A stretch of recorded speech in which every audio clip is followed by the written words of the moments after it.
আজকে আমরা পরের থেকে করব। তোমরা সবাই বই বের করো। পৃষ্ঠা নাম্বার 52।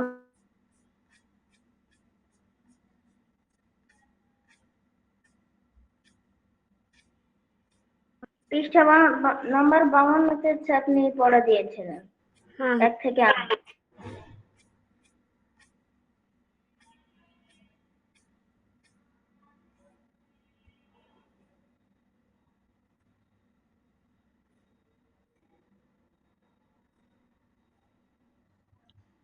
আজকে দেখো আমাদের নিচে 2 নম্বরে এই ভাগগুলো আছে। এই ভাগগুলো আমাদেরকে করতে হবে। আচ্ছা, ওকে এগুলো কি তোমরা ট্রাই করতে চাচ্ছ নাকি আমি দু একটা করে দিব আগে? একই ভাগ এগুলো। যেমন ওকে দেখো ম্যাম, আপনি দেন একটু পড়াইয়া, তারপর আমরা সবগুলো করি। ফার্স্টে যেমন আছে 63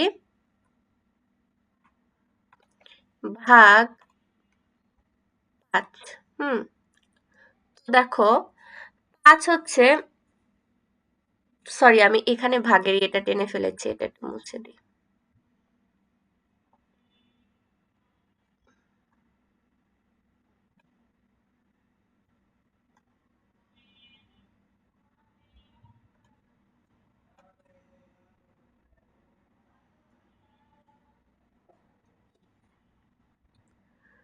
ওকে, দেখো 63 ভাগ 5।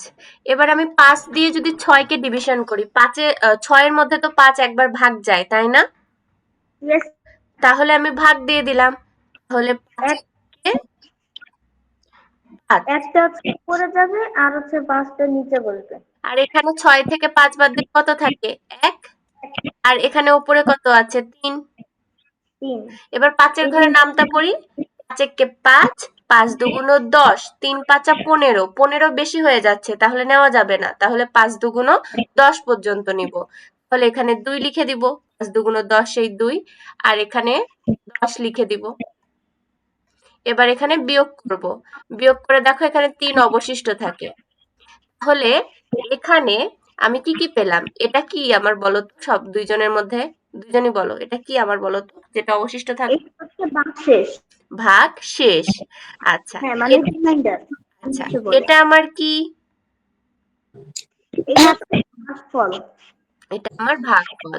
এটা আমার কি? এটা ভাজ্য। কি? ভাজক। ভাজক। সময় মনে রাখবে, ভাজক। যেটা ছোট ভাজক। হবে সেটার নাম বড় হবে। ভাজক দেখো 3 ওয়ার্ডে নাম, কিন্তু সংখ্যাটা ছোট। আর ভাজ্য ছোট নাম 2 ওয়ার্ডের, কিন্তু ভাজ্যটা সবসময় বড় হবে। ওকে, যেটা বড় ওকে। সেটা মনে রাখবে ভাজ্য। তারপরে যেটা হচ্ছে ছোট সেটা হচ্ছে ভাজক। ঠিক আছে? তাহলে এভাবে আমরা ভাগ করতে পারবো। ভাজ্য, ভাজক, ভাগশেষ, ভাগফল বের করতে পারবো। Yes miss.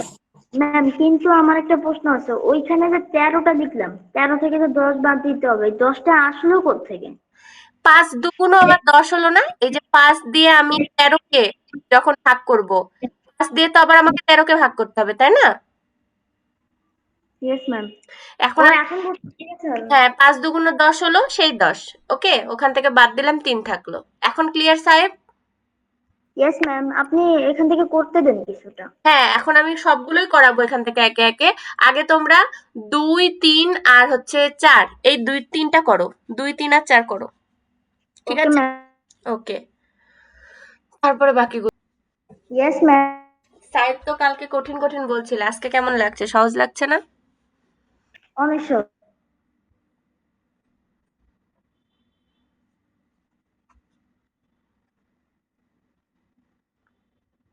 ওকে, এবার দেখো এই ভাগই আমাদের খালি ঘরে বসায় করতে হবে। ঠিক আছে? খালি ঘরে সংখ্যা বসাই, এই ভাগগুলো এখন আমাদের করতে হবে। এগুলো আমরা কিভাবে করব? ফার্স্টে দেখো এখানে কি করেছে, 38, 35। আচ্ছা, 7 এর মধ্যে ভাগ যায় না, তাহলে আমি 38টা পুরাটাকে নিলাম। তাহলে 5 7 35, এখানে আমি 5 লিখলাম, এখানে আমার 35 হলো। এবার দেখো 8 এর থেকে যদি আমি 5 বাদ দিই, কত থাকে? 8 এর থেকে 5 বাদ দিলে 8 থেকে 5 বাদ দিলে 3। 3। 3। তাহলে এই যে আমি লিখলাম 3। এখানে এখন দেখো কত থাকলো আমার? 36। 36, তাই না? এখানে 3 থাকলো আর উপর থেকে 6 নেমে আসলো, 36। এবার 7 দিয়ে 36 কে ভাগ করব। তাহলে 7 এর ঘরে নামটা পড়ো। 5 7 35, 6 7 42। তাহলে 6 কে আমি নিতে পারবো না, 5 7 35 পর্যন্ত আমাকে নিতে হবে। তাহলে 5 7 35। তাহলে এখানে আমি 5 লিখবো। কত লিখবো? 5। আর এখানে যে 35 লিখলাম, 36 থেকে 35 বাদ দিলে 1 থাকে। বুঝতে পারলে কিভাবে এই ফাঁকা ঘরগুলো পূরণ করব? বুঝতে পারলে আয়েশা সাহেব? Yes ma'am. তারপরে দেখো নেক্সট আরেকটা দেখিয়ে দিচ্ছি। খালি 3 নাম্বারটা আমি তোমাদের দিয়ে করিয়ে নিব, 2 নাম্বারটা আমি দেখিয়ে দিচ্ছি। দেখো 8 দিয়ে আমি ফার্স্টে 5 কে যদি ডিভিশন করতে চাই, 5 কে কি ডিভিশন করা যায়? যায় না। তাহলে আমাকে 51 কে ডিভিশন করতে হবে। তাহলে 8 এর টেবিল পড়ো। 8 একে 8, 8 দুগুণ 16, 3 আষ্টে 24, 4 আষ্টে 32, 5 আষ্টে 40, 6 আষ্টে 48, 7 আষ্টে 56। 56 বেশি হয়ে যাচ্ছে, তাহলে 7 আষ্টে,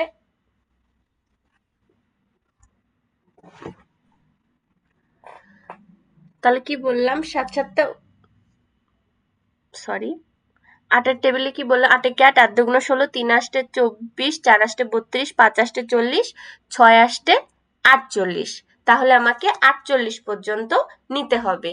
আমি তাহলে 6 আষ্টে 48, তাহলে এখানে 6 লিখবো।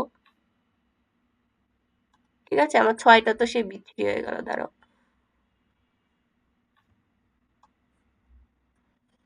দেখার মতো 6 হয়ে গেছে।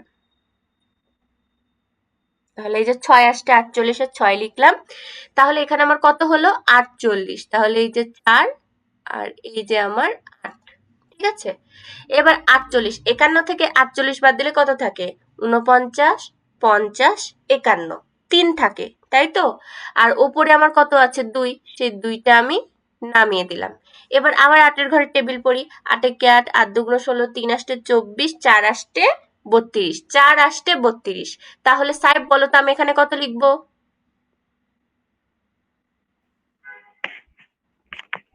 ওই ভাগশেষটাতে। এই যে ভাগফলে, এই দেখো এখানে, এই যে এখানে ফাঁকা ঘরে 4। বলতে পারছো না কেন সাহেব? তাহলে 4 আসতে 32, যে এখানে 4 লিখবো। আর এখানে 32 যে নামানোই আছে। এবার 32 থেকে 32 বাদ দিলে 0। ঠিক আছে, ম্যাম নিজে হিসাব করতে গেলে পারি ম্যাম। এইবার তাহলে 3 নাম্বারটা করো দেখি। Okay ma'am. সাহেব আয়েশা দুইজনই করো, অঙ্কগুলো দেখে নি।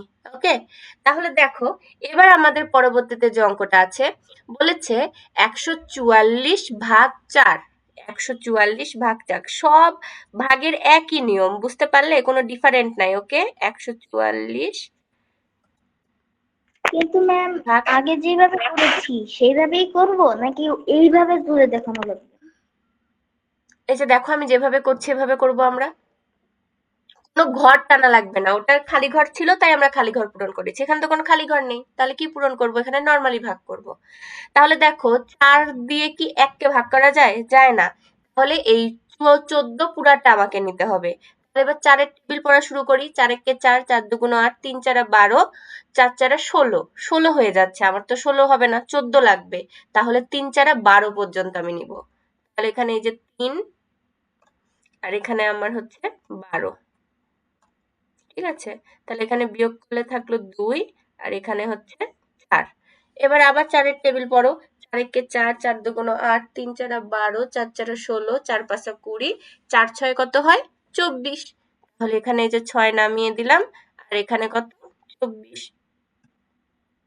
মিলে গেল 0। অঙ্কটা কি কঠিন? আমাকে বলো তো দুইজনই, কঠিন লাগছে? মিস। তাহলে পরবর্তীগুলো তোমরা করতে থাকো, 2 আর 3 নাম্বার। আয়েশা সাহেব, তোমরা কি এগুলো নোট খাতায় করে ফেলছো? একদম একবারে একবারে নোট খাতায় করে ফেলো, তাহলে এক্সামের সময় তোমাদের জন্য ভালো রিভিশন করে চলে যাবে।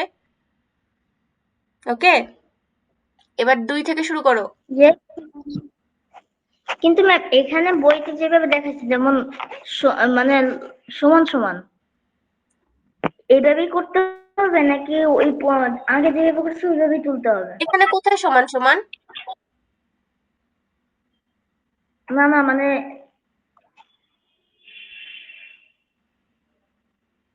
কি বলছো? আমি ছবি তুলে দেখাচ্ছি। তুমি কি গাইড বের করে নিয়ে বসে আছো? আমি কিন্তু বারবার বলেছি ক্যামেরা অন করতে ক্লাসে। ১ নাম্বার তুমি ক্লাসে ক্যামেরা অন করো না, তারপর যদি গাইড দেখে ম্যাথ করো আমি কিন্তু খুব রেগে যাব। দুইজনই ক্যামেরা অন করো, তাড়াতাড়ি ক্যামেরা অন করো ক্লাসে। ম্যাম এটা দেখে গেছি।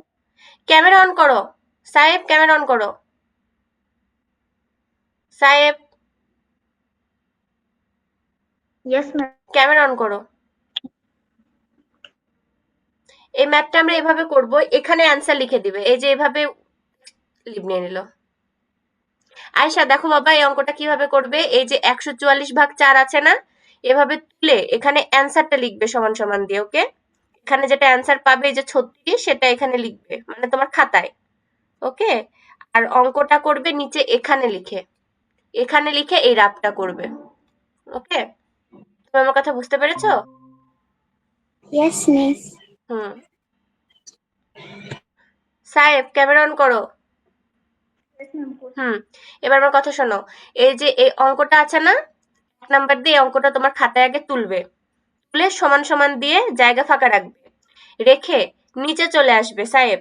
নিচে এসে এখানে লিখে এই যে আমি যেভাবে দেখালাম এইভাবে ভাগ করবে। ওকে, করে যে উত্তরটা পাবে সেটাই সমান সমানের এখানে লিখে দেবে। ওকে, ২ নাম্বার থেকে করা শুরু করো। ওকে, অঙ্ক করার সময় ক্যামেরা অফ হবে না, ক্যামেরা অন থাকবে। ওকে,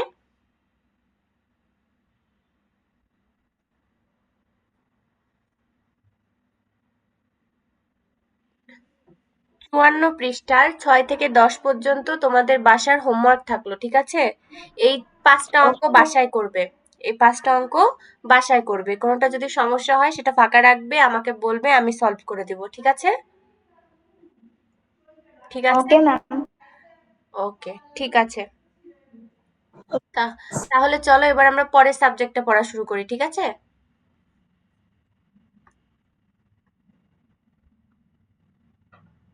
মনে কি?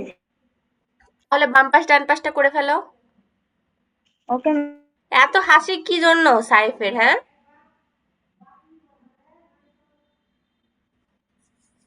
আয়েশার কি সায়েন্স আর হচ্ছে ম্যাথ পরীক্ষা হয়েছে বাবা? No miss. আমার পরশুদিন ম্যাথ। ও, ম্যাথ তাহলে ভালো করে করো। আর আমাদের তো কমপ্লিট হয়ে গেছে, টেনশন নাই তো আর, নাকি? Yes miss. ওকে, তাহলে এটা বাম ডানটা করে ফেলো।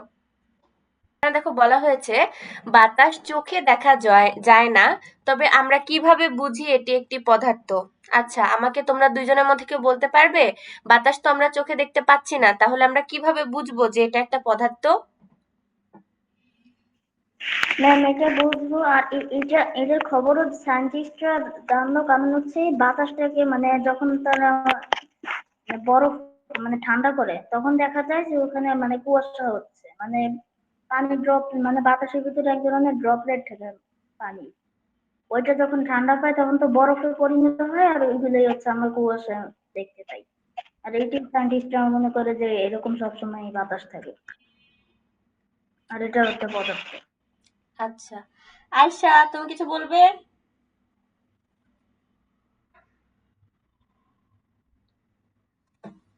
আচ্ছা, আসলে সাহেব যেটা বলেছে সেটা সায়েন্টিফিক্যালি ব্যাখ্যা, কিন্তু আমাদের এখানে কোয়েশ্চেনের উত্তর লাগবে। ঠিক আছে? আমাদের এখানে ব্যাখ্যা হলো এই যে বাতাস চোখে দেখা যায় না, তবে আমরা কিভাবে বুঝি একটি পদার্থ? এটার উত্তর হলো বাতাস চোখে দেখা যায় না, কিন্তু আমরা এর বৈশিষ্ট্য দেখে বুঝি এটি একটি পদার্থ। ঠিক আছে? বাতাস চোখে দেখা যায় না, তবে আমরা এর বৈশিষ্ট্য দেখে বুঝি এটি একটি পদার্থ। যেমন এটি স্থান দখল করে, ওজন আছে এবং চলাচল করলে অনুভব করা যায়। এই জন্য আমরা বুঝতে পারি যে পদার্থ একটি এটি একটি পদার্থ, কারণ পদার্থের ওজন আছে, পদার্থ জায়গা দখল করে, ঠিক আছে, এবং পদার্থকে অনুভব করা যায়। আমার কথা ক্লিয়ার? ৪ নম্বর কোশ্চেনের অ্যান্সার। Yes ma'am. তাহলে আমরা কি দেখে বুঝবো যে হচ্ছে বাতাস একটি পদার্থ? কেননা বাতাস হচ্ছে বাতাসের বৈশিষ্ট্য দেখে। বাতাসের বৈশিষ্ট্য কি? এটা জায়গা দখল করে, এটার ওজন আছে এবং চলাচল করলে অনুভব করা যায়। ২ নম্বরে বলেছে পদার্থের কোন বৈশিষ্ট্যটি গ্লাসে রাখা পানিতে পাথর ফেললে বোঝা যায়? পদার্থের কোন বৈশিষ্ট্যটি গ্লাসে রাখা পানিতে পাথর ফেললে বোঝা যায়? পদার্থের কোন বৈশিষ্ট্যটি গ্লাসে রাখা পানিতে পাথর ফেললে বোঝা যায়? বলো কোন কোন বৈশিষ্ট্যটি? আচ্ছা, একটা গ্লাসে যখন আমরা পানি থাকে এবং সেটার মধ্যে যদি একটা পাথর ফেলি তাহলে কি হবে আমাকে বলো তো তোমরা? মিস ম্যাম, এটা ওই পানি করবে এবং পানি উপরে চলে আসবে। হ্যাঁ, পাথরটা নিচে গিয়ে পড়ে যাবে এবং পানিগুলো ওপরে উঠে পড়ে যাবে। এতে কি বোঝা যাচ্ছে যে পাথরটা কারণ একটা জায়গা দখল করবে। পাথর হচ্ছে আয়তন, মানে জায়গা মানে আয়তন, ওই পানির জায়গা আয়তনটা দখল দখল করলো, করে। হ্যাঁ, তাহলে জায়গা দখল করলো। তাহলে পাথর পানিতে ফেললে পানি উপচে ওঠে। এতে বোঝা যায় পদার্থের একটি বৈশিষ্ট্য হলো এটি স্থান দখল করে। ঠিক আছে? এবার 3 নাম্বার বলেছে কিভাবে বুঝবে কোনো একটি পদার্থ কঠিন না তরল? কিভাবে বুঝবে কোনো একটি পদার্থ কঠিন না তরল? কিভাবে বুঝবো কোনো পদার্থ ম্যাম, এটা একদম common। এটাতে কঠিন পদার্থ মানে ধরে বোঝা যায়, আর তরল তো মানে না, লিকুইড। এগুলো তো আমরা এক্সামে লিখতে পারবো না। এক্সামে লিখার জন্য যথেষ্ট কারণ লাগবে। তাহলে আমরা কঠিন পদার্থের বৈশিষ্ট্যগুলো লিখবো। কঠিন পদার্থের নির্দিষ্ট আয়তন এবং আকার থাকে, কিন্তু তরল পদার্থের নির্দিষ্ট আয়তন থাকলেও নির্দিষ্ট আকার থাকে না। তাহলে এই বৈশিষ্ট্যগুলো পর্যবেক্ষণের মাধ্যমে আমরা বলতে পারবো যে কোনটি কঠিন পদার্থ এবং কোনটি তরল পদার্থ। ঠিক আছে? তাহলে কি হয়, কঠিন পদার্থের নির্দিষ্ট আকার এবং আয়তন থাকে, কিন্তু তরল পদার্থের আয়তন থাকলেও নির্দিষ্ট কোনো আকার থাকে না। যে পাত্রে রাখা হয় সেই পাত্রের আকার ধারণ করে। বুঝতে পারলে? Yes miss. তাহলে ক খ গ এই 3টা প্রশ্ন কি আমরা ক্লিয়ার হয়েছি? Yes ma'am. তাহলে এই Yes, সংক্ষিপ্ত প্রশ্নের সাথে কি একটা বর্ণনামূলক প্রশ্ন দিব, নাকি শুধু সংক্ষিপ্ত প্রশ্নই থাকবে? বর্ণনামূলক প্রশ্ন দিলে কি বেশি হয়ে যাবে? ম্যাম, বেশি হয়ে যাবে ম্যাম, সংক্ষিপ্ত প্রশ্নটাই দেন। সংক্ষিপ্ত প্রশ্ন পর্যন্তই দিব? ইয়েস ম্যাম, সংক্ষিপ্ত প্রশ্ন তিনটা দেন। না তো আমি তো বর্ণনা এখন লিখতে পারবো না। আচ্ছা, তাহলে এই 3টা সংক্ষিপ্ত প্রশ্ন তোমাদের পড়া থাকলো। ওকে? ওকে। Okay ma'am. আচ্ছা, তাহলে তোমরা এখন আমাকে বলো যে হচ্ছে এই টোটাল যা যা পড়ালাম এখন একটু বইটা চেক করো তোমরা সুন্দর করে, এই চ্যাপ্টারটা বিজ্ঞান, হ্যাঁ, যে চ্যাপ্টারটা আমরা শেষ করলাম কিছুক্ষণ আগে, মানে কালকে আগের দিন শেষ করেছি, ওই চ্যাপ্টারটা সবাই একটু চেক করো, রিভিশন করো এবং দেখো ওখানে তোমাদের কোনো লাইনে বা কোনো জায়গায় কোনো অসুবিধা আছে কিনা। কোথাও কোনো অসুবিধা থাকলে সেটা আমাকে বলো, আমি সলভ করে দিব। নাও, তোমাদেরকে টাইম দিলাম কিছুক্ষণ, তোমরা একটু পুরা চ্যাপ্টারটা দেখে আসো কোথাও কোনো প্রবলেম আছে কিনা। কিন্তু ম্যাম আমার বই তো হারাই গেল,